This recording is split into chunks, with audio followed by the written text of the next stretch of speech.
the pleasure to present to you Dr. Martin Luther King, Jr.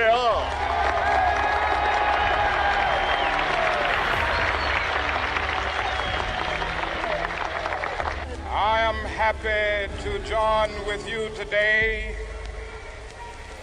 in what will go down in history as the greatest demonstration for freedom in the history of our nation.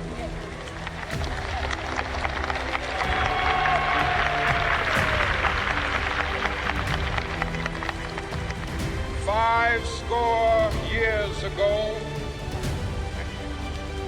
a great American in whose symbolic shadow we stand today signed the Emancipation Proclamation.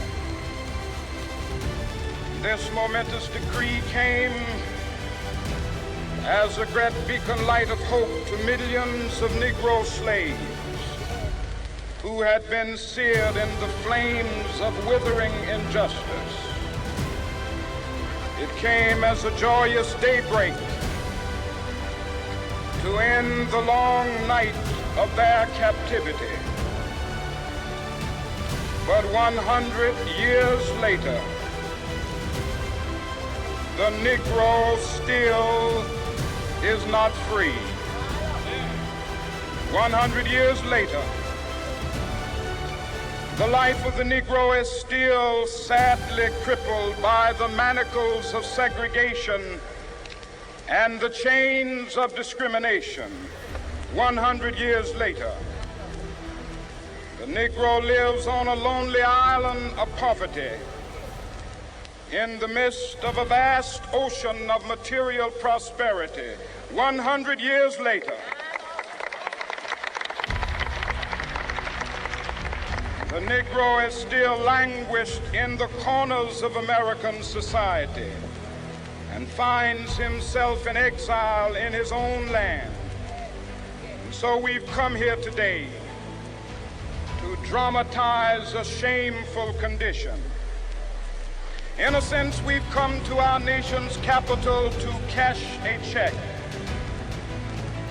When the architects of our republic wrote the magnificent words of the Constitution and the Declaration of Independence, they were signing a promissory note to which every American was to fall heir.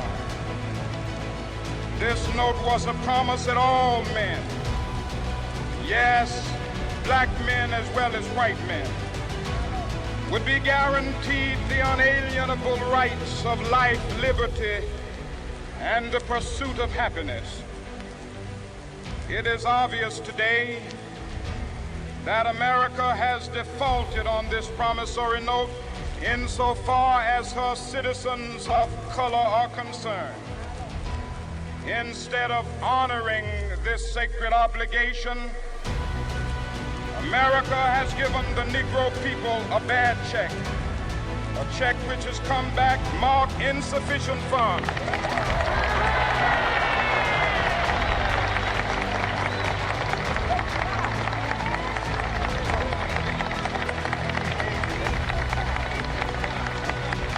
But we refuse to believe that the Bank of Justice is bankrupt. We refuse to believe that there are insufficient funds in the great vaults of opportunity of this nation. So we've come to cash this check, a check that will give us upon demand the riches of freedom and the security of justice.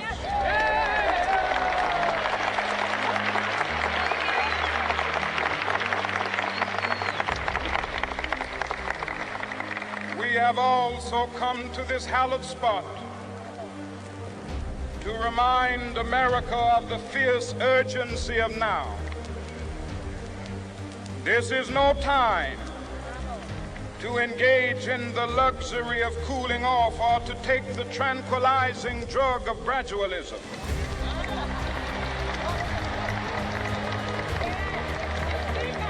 Now is the time to make real the promises of democracy.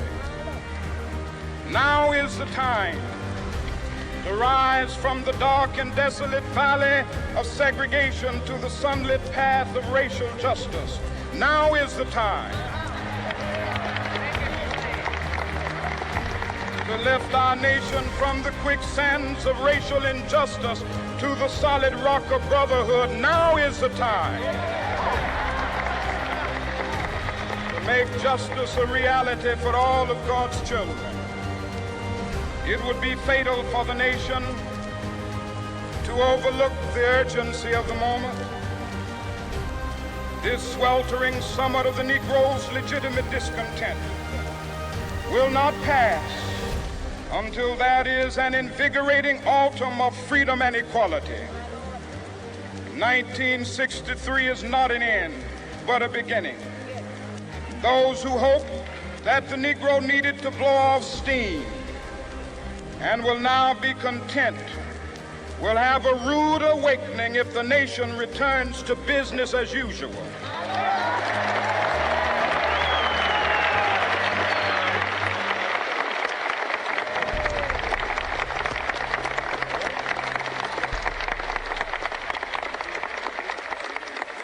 There will be neither rest nor tranquility in America until the Negro is granted his citizenship rights. The whirlwinds of revolt will continue to shake the foundations of our nation until the bright day of justice emerges.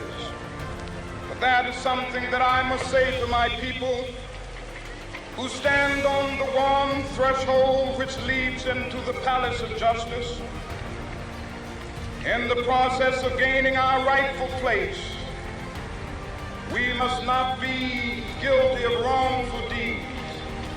Let us not seek to satisfy our thirst for freedom by drinking from the cup of bitterness and hatred.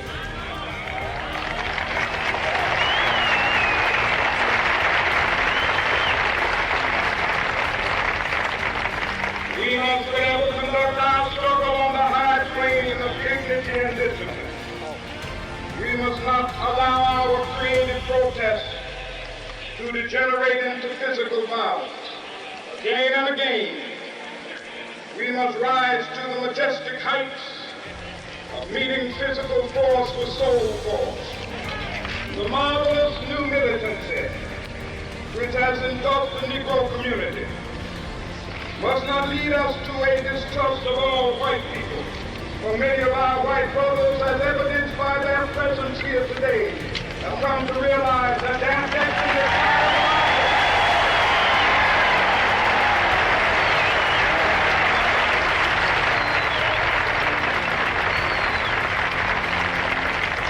they have come to realize that their freedom is inextricably bound to our freedom. We cannot walk alone.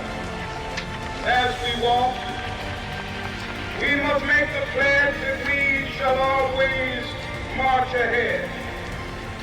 We cannot turn back. There are those who are asking the devotees of civil rights, when will you be satisfied? We can never be satisfied as long as the Negro is the victim of the unspeakable horrors of police brutality. We can never be satisfied as long as our body is heavy with the fatigue of travel, cannot gain lodging in the motels of the highways and the hotels of the city.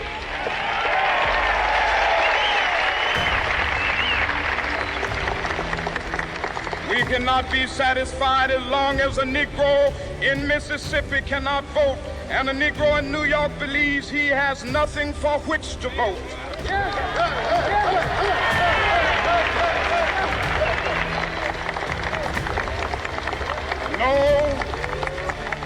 No, we are not satisfied, and we will not be satisfied until justice rolls down like waters and righteousness like a mighty stream.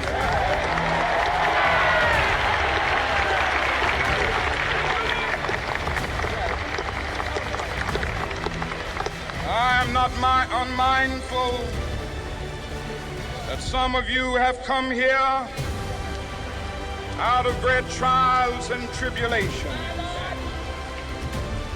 Some of you have come fresh from narrow jail cells. Some of you have come from areas where your quest for freedom left you battered by the storms of persecution and staggered by the winds of police brutality. You have been the veterans of creative suffering.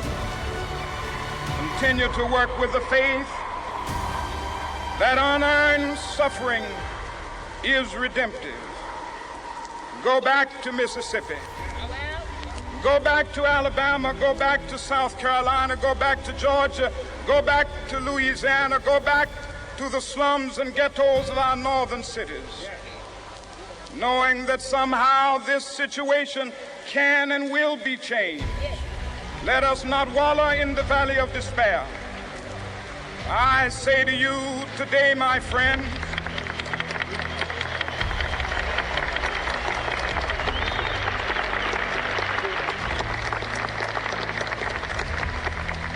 so even though we face the difficulties of today and tomorrow, I still have a dream. It is a dream deeply rooted in the American dream.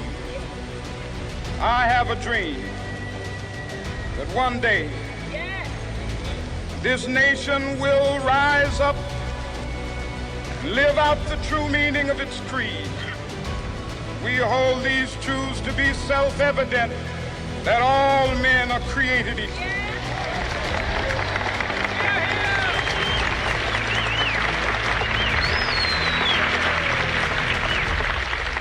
I have a dream that one day on the red hills of Georgia, the sons of former slaves and the sons of former slave owners will be able to sit down together at the table of brotherhood. I have a dream that one day, even the state of Mississippi, a state sweltering with the heat of injustice, sweltering with the heat of oppression, be transformed into an oasis of freedom and justice. I have a dream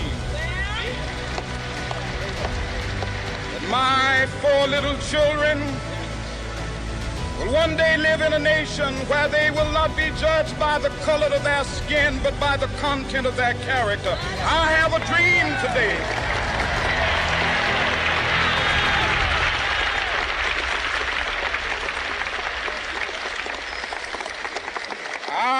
a dream that one day down in Alabama, with its vicious racists, with its governor having his lips dripping with the words of interposition and nullification, one day right there in Alabama, little black boys and black girls will be able to join hands with little white boys and white girls as sisters and brothers. I have a dream today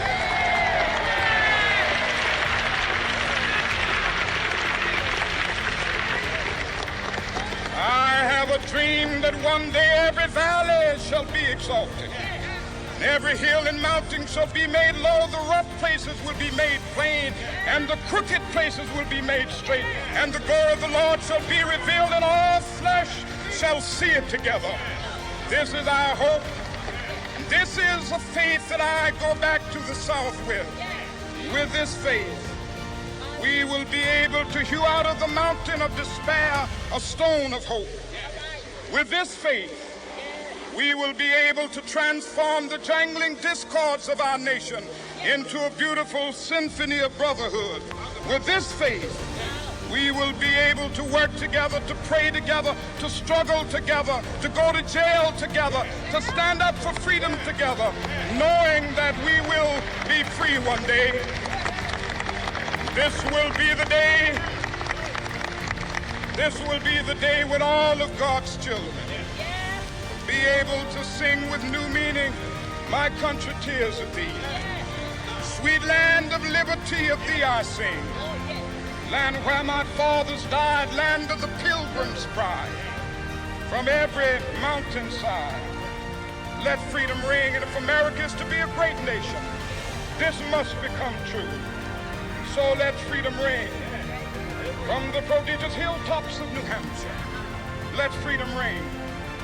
From the mighty mountains of New York, let freedom ring. From the heightening Alleghenies of Pennsylvania, let freedom ring. From the snow-capped Rockies of Colorado, let freedom ring. From the curvaceous slopes of California.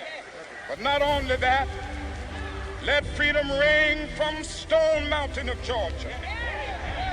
Let freedom ring from Lookout Mountain of Tennessee. Let freedom ring from every hill and molehill of Mississippi, from every mountainside. Let freedom ring, and when this happens, when we allow freedom ring, when we let it ring from every village and every hamlet, from every state and every city, we will be able to speed up that day when all of God's children, black men and white men, Jews and Gentiles, Protestants and Catholics, will